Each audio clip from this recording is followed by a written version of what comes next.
আমাৰ শিমলুগুৰি অঞ্চলৰ দেওধাই গাঁৱৰ গৌতম দিহিঙীয়া ল'ৰাটো ২৭ তাৰিখে যোৱা ২৭ তাৰিখৰ পৰা নিৰুদ্দেশ হৈ আছে। তেওঁ শিমলুগুৰি বৰুৱা বেটেৰী হাউচত কাম কৰিছিলে।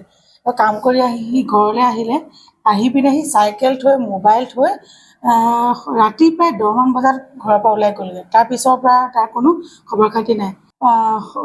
অসমবাসী ৰাইজক আমি অনুৰোধ জনাইছোঁ, আপোনালোকে আমাৰ ল'ৰাটোক য'তে দেখে তাতে আপোনালোকে স্ক্ৰীনত দিয়া নম্বৰটোত খবৰ দিব।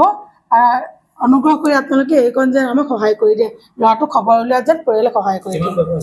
তেওঁ 20 বছৰ হৈছিলে। হয়, তেওঁ অৰিজিনেল ঘৰ সোণাৰীত, কিন্তু ইয়াত তেওঁ এনায়েকৰ ঘৰত থাকে, দেওধাই গাঁও শিমলুগুৰি। 10টামান বজাত সি ঘৰলৈ আহি টেবুলতে মোবাইলটো থ'লে, ৰুমালখন থ'লে। আকৌ তাৰপৰা লগৰ ল'ৰাৰ আগত পাৰ্টি আছে বুলি ক'লে। মই যাব নালাগে বুলি ক'লোঁ। দেহা যাব নালাগে, ঘৰতে ভাত খাই গৈ থাকা। সি কৈছে নাই বেয়া পাব নহয়। মই বোলো বেয়া পাই যদি মই একো নকৰোঁ। তাৰপিছত সি ওলাই আহিলেই নহয় পদতে।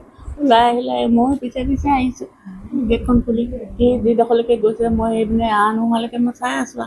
আৰু তাৰপিছত সি অলপ আহি ঘূৰি আহি আকৌ চাবিটো দিলেহি, চাইকেল চাবিত দি নাই আপুনি চিন্তা নকৰিব, আজিহে থাকিম মই। সেনেকৈ তুমি বোলো থাকিব নালাগে, তোমাৰ সাহসতে আমি থাকোঁ, ভাইটি মই শুই আছোঁ, তুমি যিকেইটা ল'ৰাৰ লগত খাইছা সেইকেইটা থৈ যাবলৈ ক'বা, মই সেনেকৈ বুলি কৈছোঁ। তাৰপিছত এইডোখৰ পৰা নেদেখিলোঁ।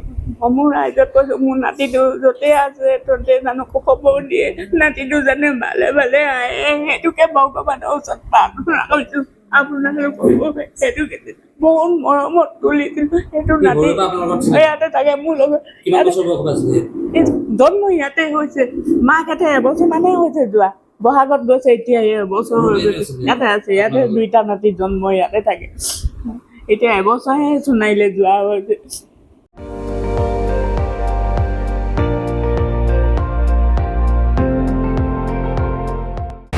আপুনি চাই আছে ND24, সৰ্বশ্ৰেষ্ঠ নহয় সৰ্বোত্তমৰ দৌৰ।